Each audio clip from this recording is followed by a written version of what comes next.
หมอยสงขลาเมื่อใดเป็นวันที่1เดือนธันวาคมที่11ปี2565เป็นวันเสาร์ในตอนในเดียวเนาะพี่น้องค่ะมารับชมด้วยข่าวงาวตั้งป้อตอนแม่หวัดดีนะคะเมื่อวันที่31เดือนธันวาคมที่4ปี2565ในมีข่าวงาวออกมาว่าตั้งฝ่ายของเสียซึกมานเขานั้นไล่ส่งโดรนค่ะเนาะมาหมินเหนือนาฟ้าดีเว้งเมียหวัดดีสิปยก็ไล่ปล่อยหมากตกใส่ดีเฮิรนเติกค่ะเนาะอันเป็นห้องการหลง ดีเหตุการณ์โฮงจ้าเพี้ยนเขาเนี่ยเนาะอันเรียนเปิ้นตั้งออนไลน์เนี่ยค่ะมันก็ที่ห้องว่า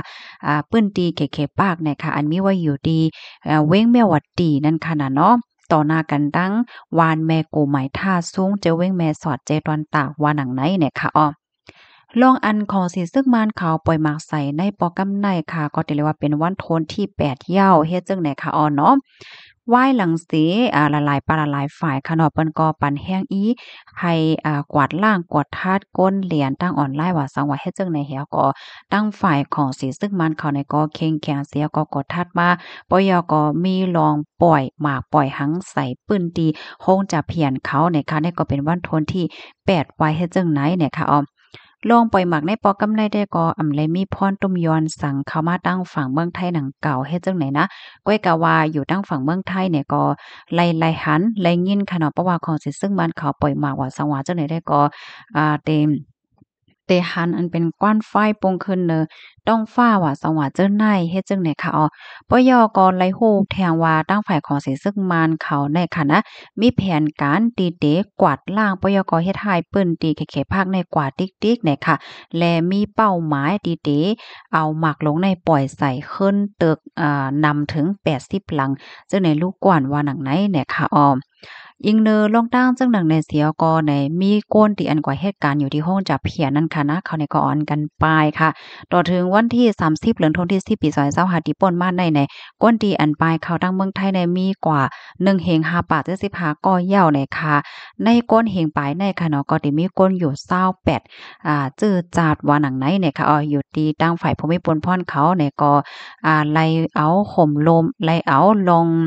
เข้มเล็บนิ่มเศร้าตั้งปอตอนแลนลิ้นหนังเค็งๆแข็งๆว่าจังไหนค่ะข้อมูลตอนในคาเลยปีมาที่ห้องการข่าวช่อง7ออกไว้เนี่ยค่ะเนาะในตอนนี้ได้ก็มีข่าวงาโหนเหลวในเย้าเนี่ยค่ะกำในค่ะเนี่ยก็ได้ย้อนมาอ่านตั้งหันถึงพี่ๆน้องๆเฮาเนี่ยค่ะ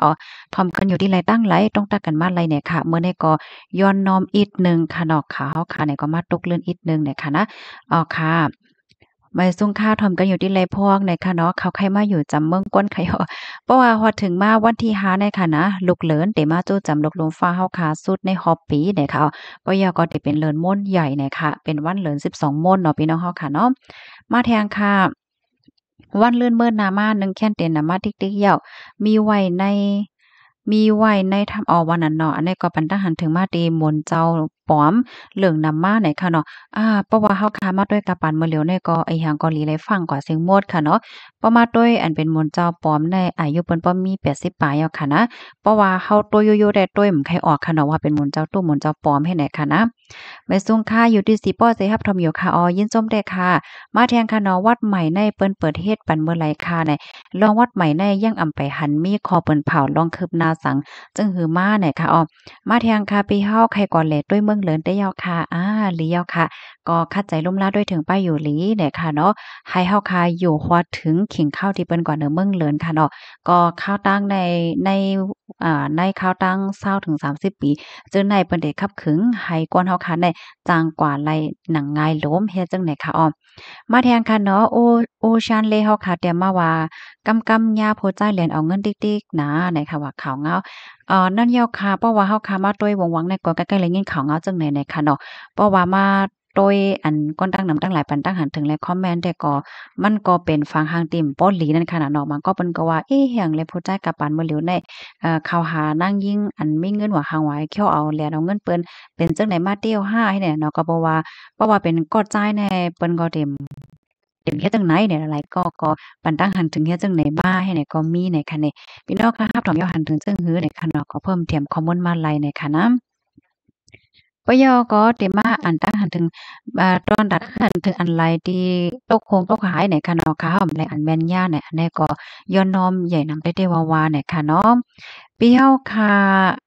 ปันดังหันถึงมาว่าคอความอันข่าวอยู่ในล้วนม่วนความคึกหลงอันเตลี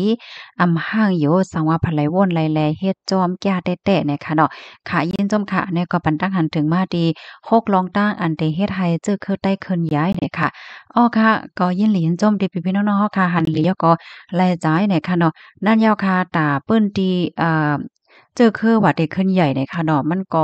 นาดีปนพรก็มีดีกูก็กูโก้นอันว่านั่นยาวเนี่ยค่ะเนาะค่ะยอก็ปีเฮาค่ะปีลาวใต้อ่อนค่ะเนาะแต่มาว่า1คัดใจหาปิญญา2คัดใจเปิงอิงโตเก่า3มีหมาหน้าให้วนคึดด้านอ่อนตั้งเปิ้น4พิงยามในเตไลหลีเนี่ยเนาะข้อที่มีปักเปิงที่6มีตั้งคัดใจแม่นยาวค่ะยินจมค่ะน่ะปียาวค่ะตีเตรียมปันป๊อดๆเฮ็ดจังไหนเนี่ยค่ะเนาะก็เป็นลองตีหลียินจมนำๆค่ะมาแทงค่ะลอกลายใจตื้อเอไอเฮ็ดหือค่ะพี่สายหมอหอมหน่อยค่ะว่าก็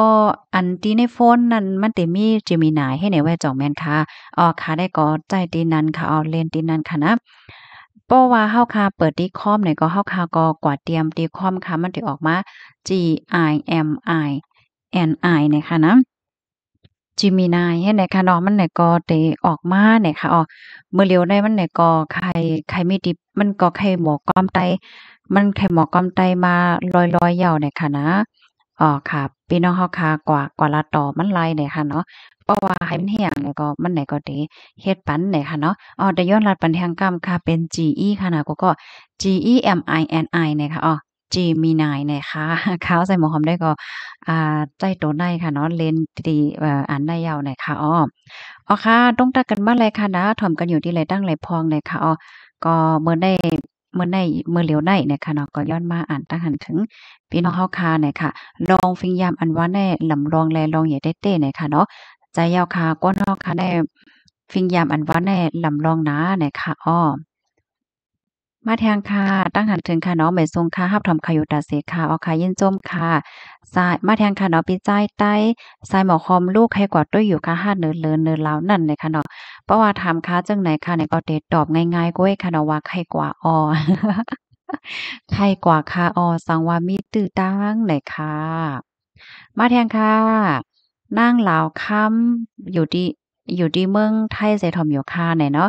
นั่งเหลาข้ามมานั่งลอยข้ามหมอค่ะเนาะป้ออ่านพี่ดอกข้างปานนิดนึงค่ะฮับถอมปันแห้งอยู่ตาเสเนี่ยค่ะเนาะค่ะยินส้มนำๆค่ะป้ออันเกี่ยวกับเลยลองยาหยาโนมนั่นค่ะนะเมื่อเตมันได้ก็เขาก็ว่าเป็นมิกไม้อันในเนี่ยค่ะว่าเอากว่าอามาในเปิ้นก็สำทัดฐานแทงว่า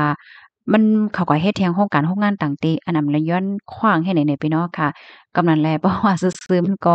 บ่เหลียวก้นตั้งดำตั้งหลายเปิ้นก็บ่ค่อยตั้งใจเอาค่ะนะใครตั้งใจยาวไหนค่ะเนาะเมื่อเตมันเจ้าของเปิ้นมาลัดได้ก็ว่า แม่นจ้องเปิงได้มันไหนก็เตมี200,000แอบก้อยเนี่ยค่ะว่าเอากว่าเอามาเนี่ยเพิ่นก็ซ้ำกว่าถ้าหันเถียงค่ะเนาะว่าโรงการโรงงานที่อันไปและย้อนขวางเหี่ยวก็ซ้ำมีโรงเฮ็ดสร้างจังหนังไหนเฮ็ดไหนค่ะเมื่อเร็วในจึงว่านั่นเนาะค่ะมันก็มีจดมีเจมาติ๊กๆเนาะพี่น้องเฮาค่ะยินจมกุก็ค่ะย้อนให้อยู่เลยกินหวานในรอดเพศกันค่ะไม่ทรงค่ะ